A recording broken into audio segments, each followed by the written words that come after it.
Thanks, you at home, for joining us this hour. Really happy to have you here. So 2008, Barack Obama was elected president of the United States. He had been a U.S. senator, you might remember. Had he lost that presidential campaign, he would have returned to just being a U.S. senator, but he did not lose. He won, and because he became president, that meant there was a vacancy.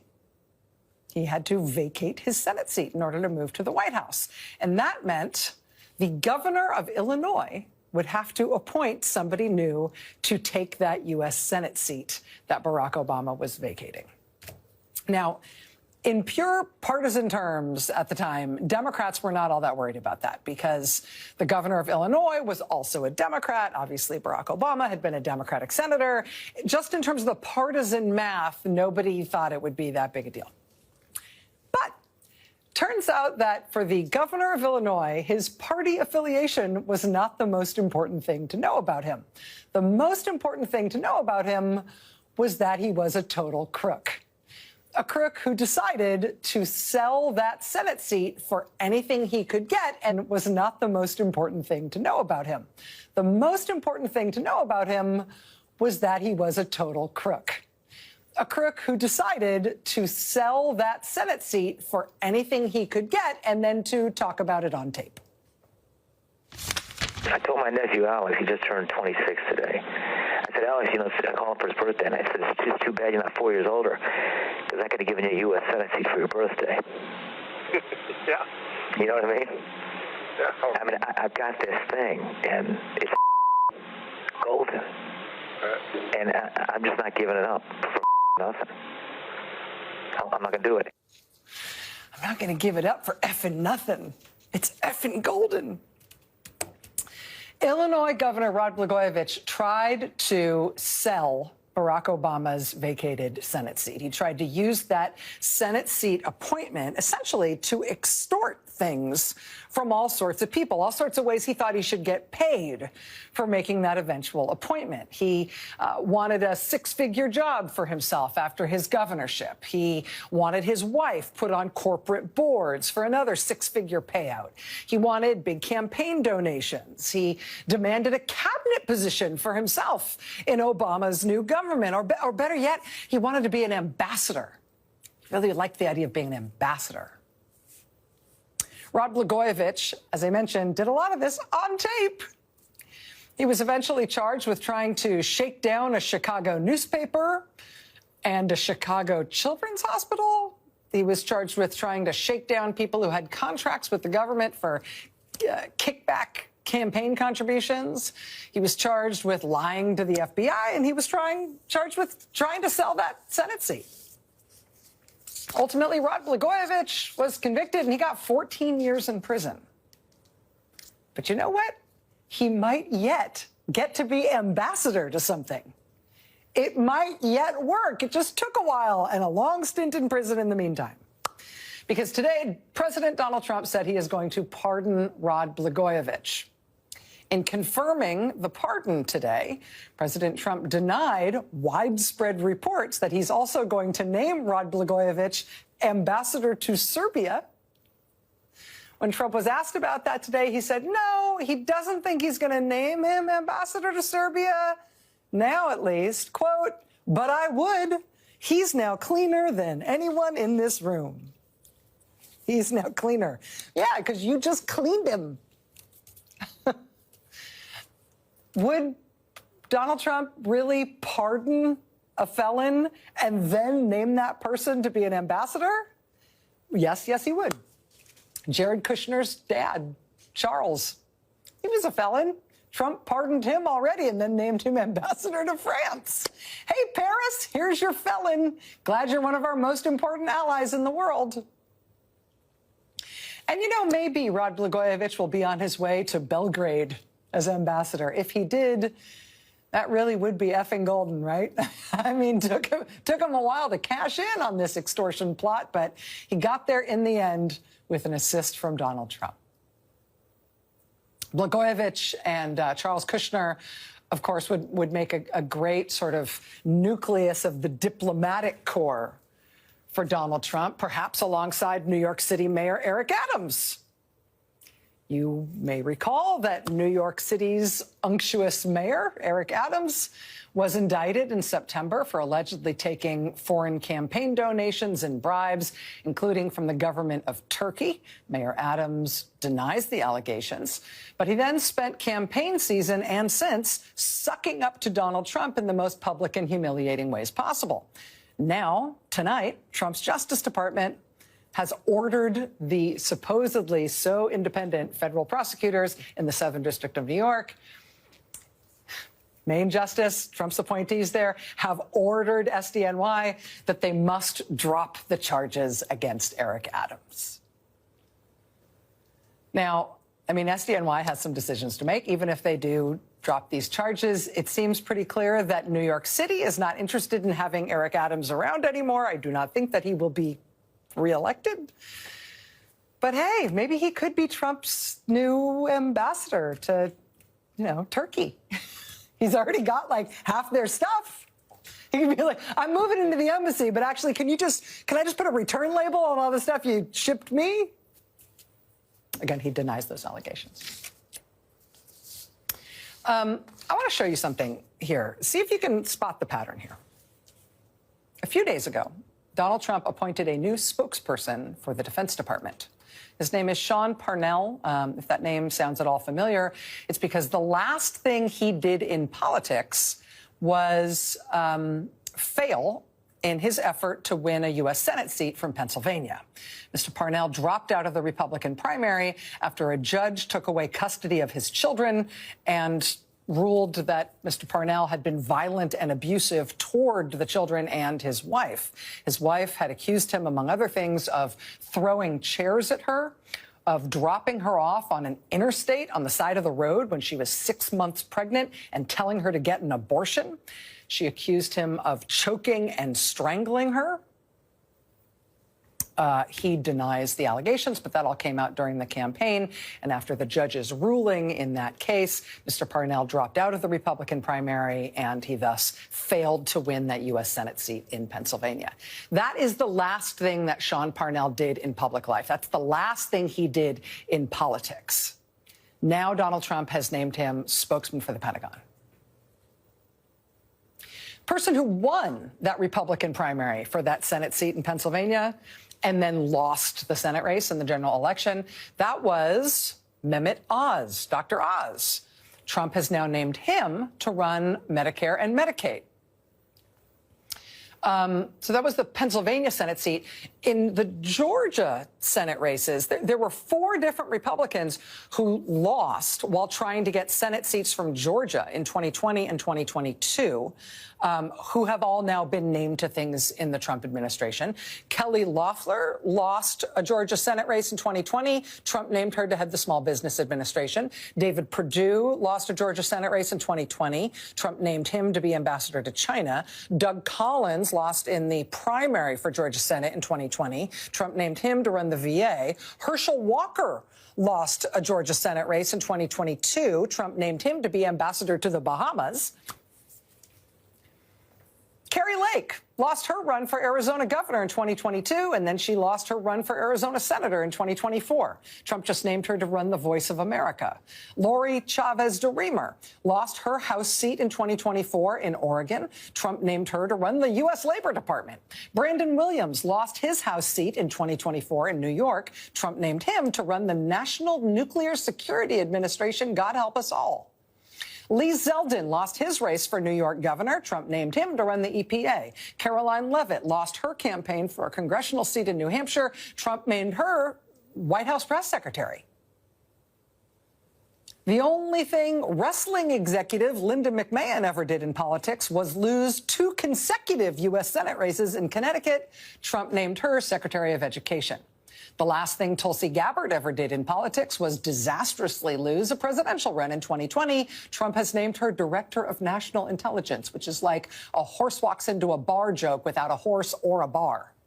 The only thing Robert F. Kennedy Jr. ever did in politics was run and then quit a presidential campaign this year. Now he's Trump's nominee to lead Health and Human Services. Who is Harmeet Dillon? Harmeet Dillon lost a race for Republican Party chair this year. Then Trump named her to lead the Justice Department's Civil Rights Division. Sam Brown lost a Nevada Senate race this year. Trump has put him at the VA. Dave Weldon lost a race for state legislator in Florida. Trump has now named him to lead the CDC. Dan Bishop lost the Attorney General's race in North Carolina this past year. Trump has made him the #2 official at OMB. Bo Hines just lost a congressional race in North Carolina, so Trump put him on his new crypto board. Joe Kent has lost 2 consecutive races for Congress in Washington state. Trump just named him head of the National Counterterrorism Center. You noticing a theme here? I mean, I could go on, but are you noticing a theme?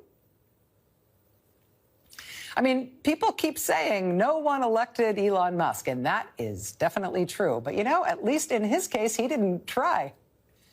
He didn't run for something and have the people resoundingly say, no, we don't want you. We'd prefer someone else and not you. And so you will lose this race. But in this second term, they really are stuffing the whole administration with people who have not just once upon a time lost an election here or there. All politicians at some point usually lose something. No, this is like the last thing you did was lose a thing. They almost seem to be going out of their way to find people for whom the last thing they did in politics, the last thing they did in public life was ask the public to approve of them. And the public said, no, we do not want you. It's almost as if they are going out of their way to say, oh, you, the people, are saying no? We say that doesn't matter because you may not want us. You may not want this. You may not want us. But this is who and what you're getting, and you're stuck with it. Doris Kearns Goodwin wrote her famous, brilliant book about Abraham Lincoln building his, brave, capable government out of a team of rivals. With Trump, it's like a big team of losers, people who the American people explicitly do not want. People who just had the opportunity to be voted into office by the American people, and the American people said definitively, no, don't want you. And so Trump is saying, well, that's who you're getting, and you'll like it. How many of these folks can I find?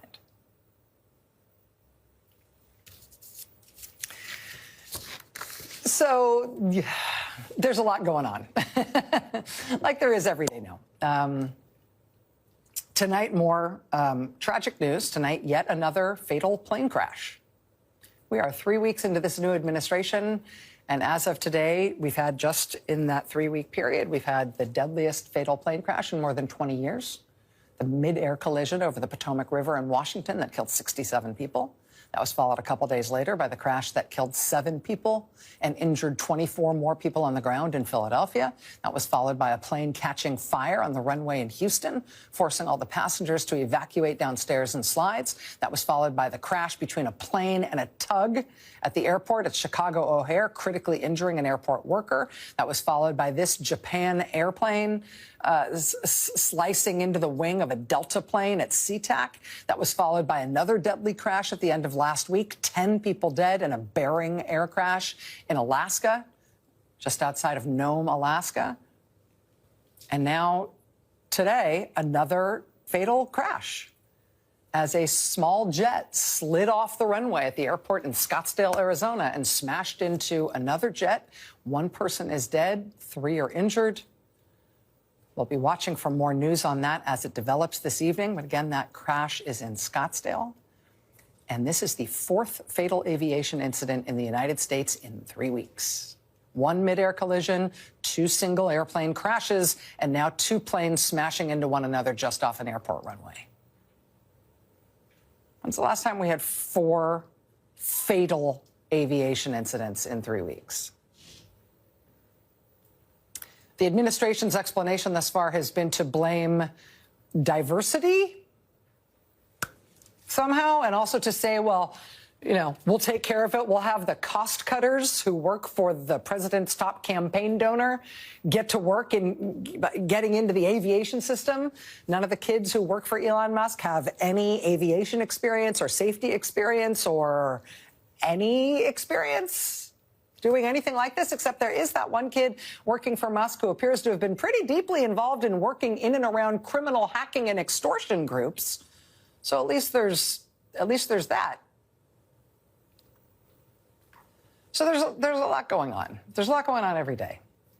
But so as to not get too overwhelmed with the pace of things, with I think what we're all experiencing as this torrent of bad news, I do think it's possible to recognize that not everything sort of fits in the same bucket. Not all of these things are the same, right? So in one category, I would put, bad outcomes, right?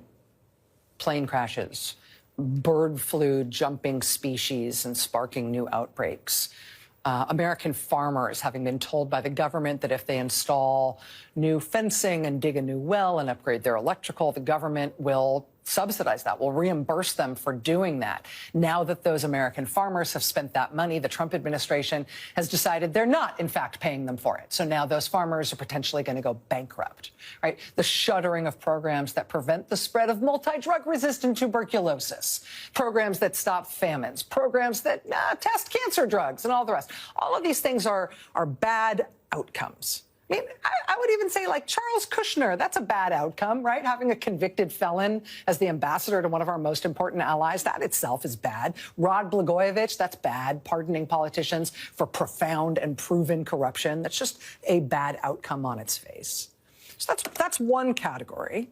I'd say there's a second category, which is self-dealing and abuse of office. We're going to talk this hour about some of the amazing benefits that Donald Trump's top campaign donor, Elon Musk, is getting for himself and his companies now that Trump has let him take over running the government. There's things like, the inherently worthless Trump meme coin on which he's made tens of millions of dollars already, thanks to the suckers who are willing to pay for it, right? There's all that. Like, there's the bad outcomes. There's the self-dealing and corruption. I'd say those are the first two categories. But the thing that we're going to focus on tonight, and that I think, in a good sense, I think a lot of the country is starting to focus on right now, is a different category. It's not just a bad outcome. It's not just self-dealing and corruption. It's a third category that poses the risk of what I would call autocratic breakthrough. That's like the political science term for it. It's not just something turning out bad. It's not just you doing things in a way that is corrupt or for your own self rather than for the people you're supposed to be serving. It is breaking systems so that you can't be stopped. It's when they do things with their power that aren't just bad, that aren't just corrupt or self-dealing. They are designed to change the government and the country and the system so they can never be removed from power. So opposition to them becomes impossible or illegal or dangerous. So it doesn't matter what we want or what we don't want. It doesn't matter what we intend to vote for or vote against. They're staying anyway, and they'll do what they want regardless of how the rest of the country feels about it. That's autocratic breakthrough. And in that category, there's stuff to watch. The attacks on the media are not important because you have to like the media. They're important because without the media, the public's not going to know things the government doesn't want them to know. The attacks on the inspectors general and the oversight agencies, they're not necessarily important because you have to love the inspectors general and the oversight agencies. But again, it's a categorical change. In taking out the inspectors general and the oversight agencies, these guys are protecting themselves from being investigated or being stopped by those watchdogs, but they're also preventing the public from knowing about whatever malfeasance may be going on.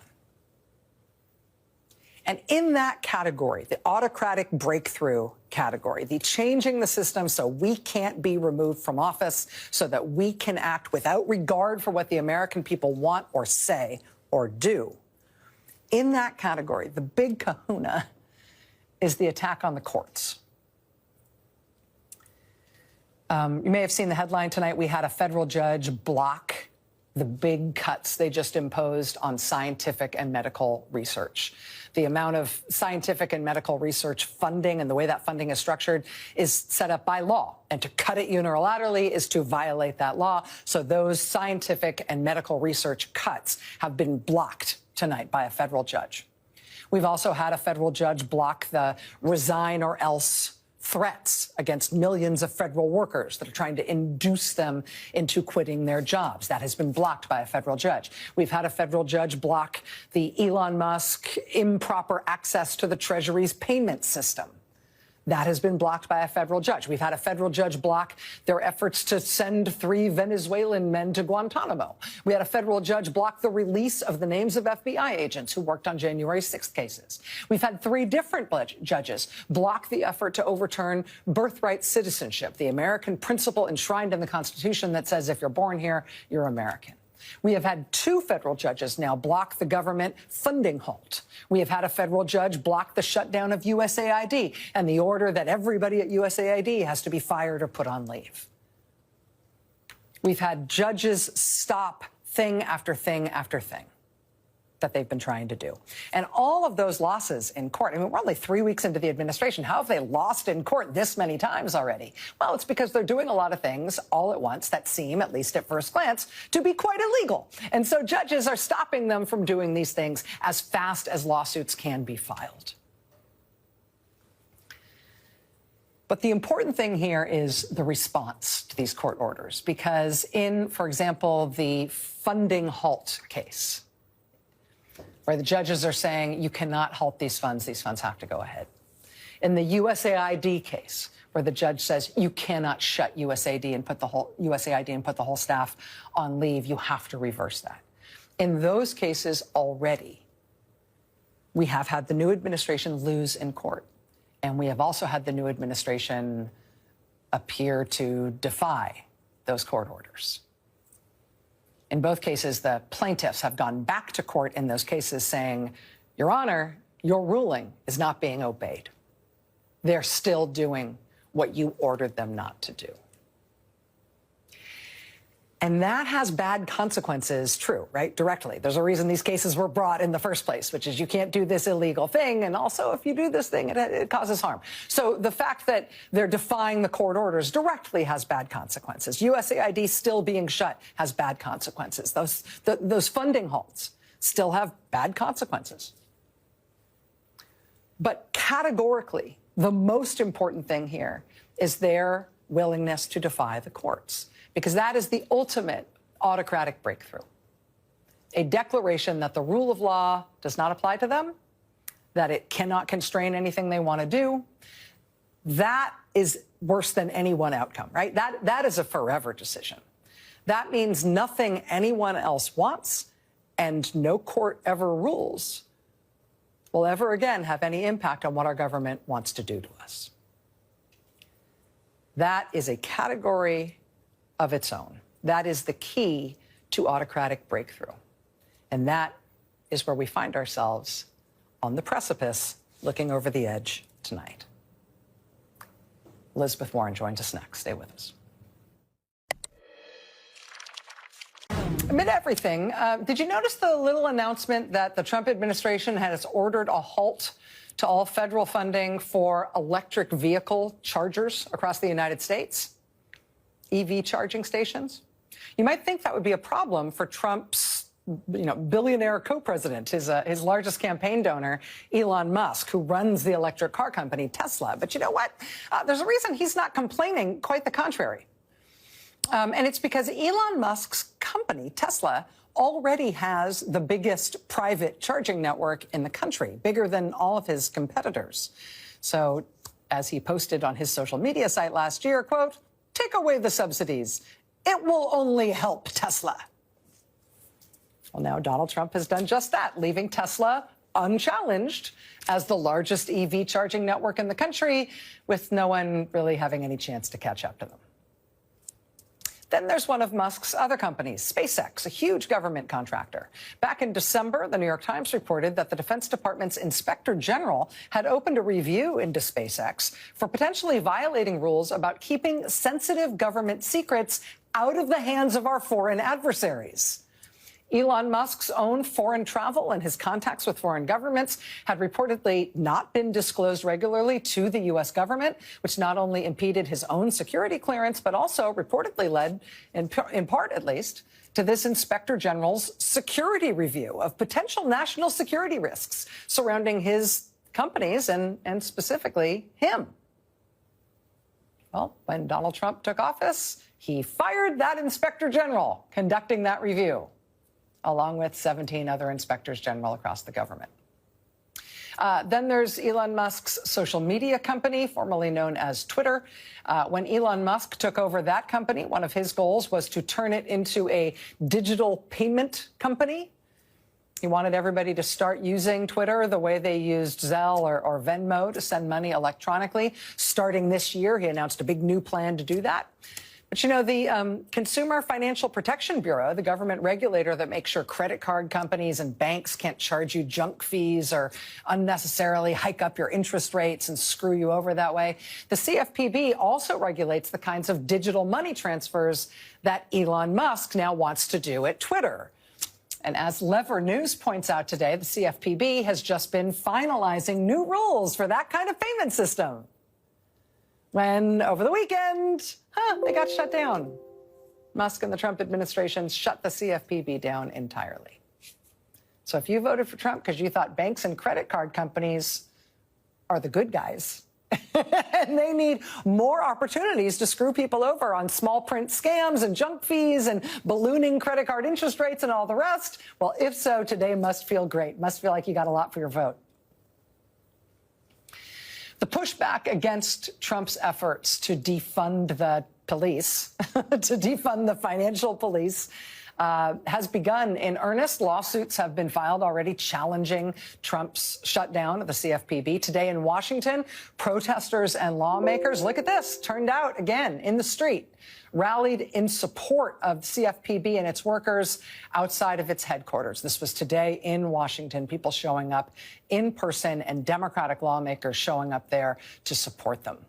One of those lawmakers is Senator Elizabeth Warren. She was instrumental in the creation of the Consumer Financial Protection Bureau during the Obama administration, and she has been defending it ever since. Joining us now is Massachusetts Senator Elizabeth Warren. Senator, thank you so much for making time to be here tonight. Happy to be with you. Tell me about this protest today at CFPB headquarters.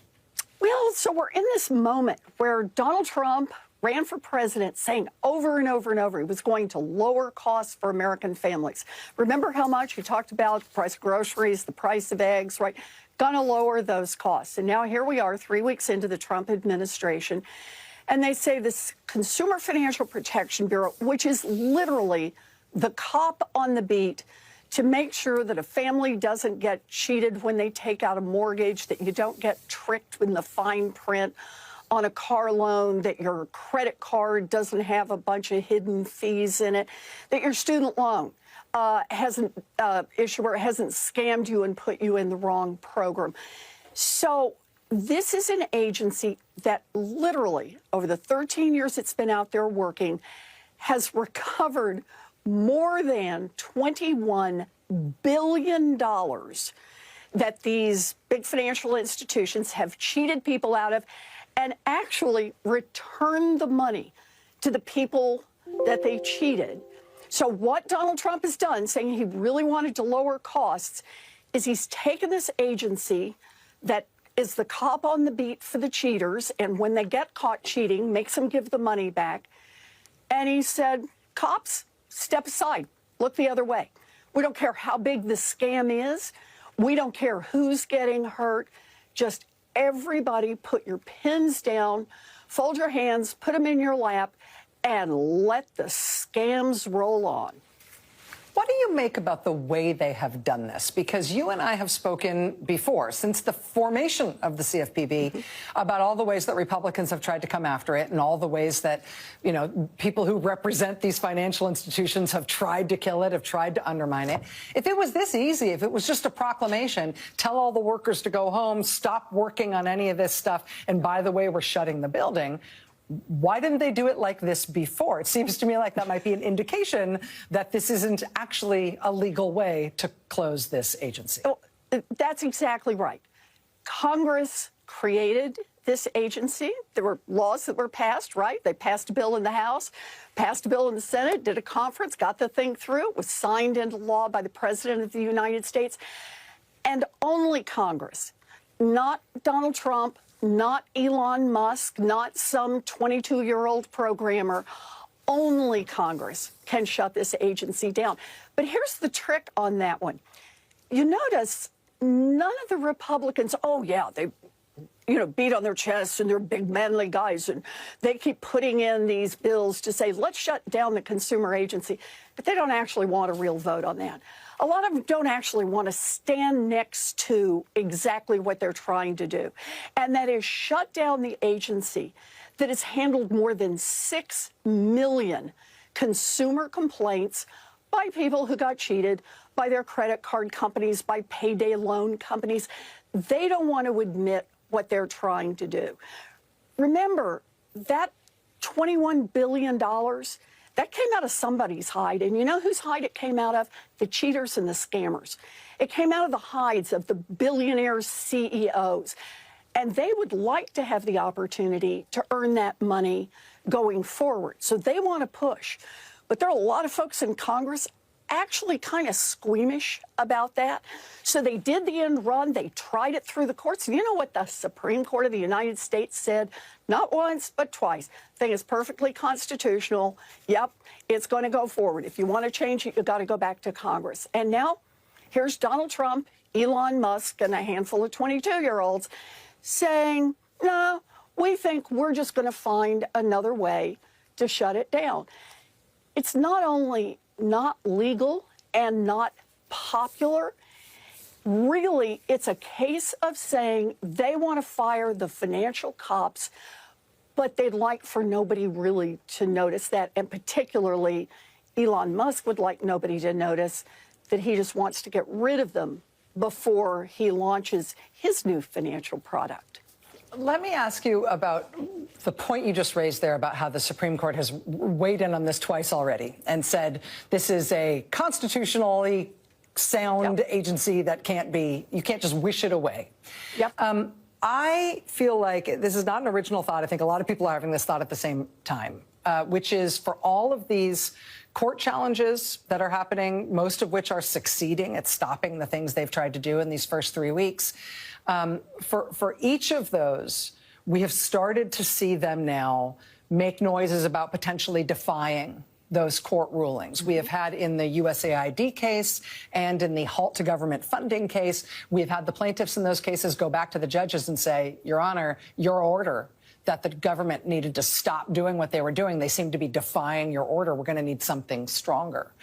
What do you make of this big, I think, constitutionally existential question about whether or not court rulings are going to be treated as optional by these guys? Their brazenness at breaking the law, whether it's with the CFPB or USAID or any of these other things they're doing, seems to me born of a kind of confidence that can only come from their expectation that the courts don't mean much at the end of the day, and that illegality is not necessarily a reason to avoid doing something that they really want to do.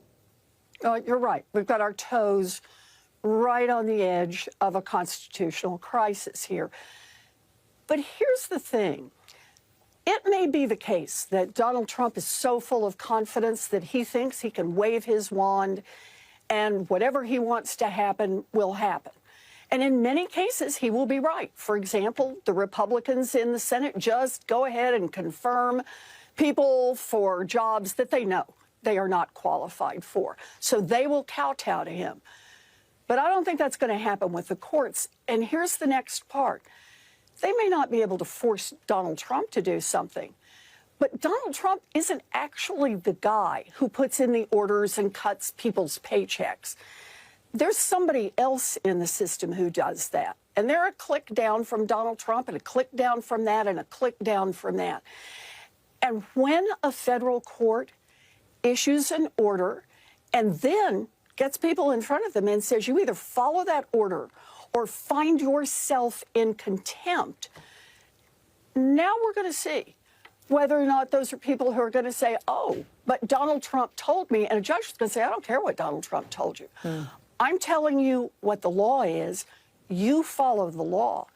And, my view right now is the courts are where we are hanging on to our constitutional structure.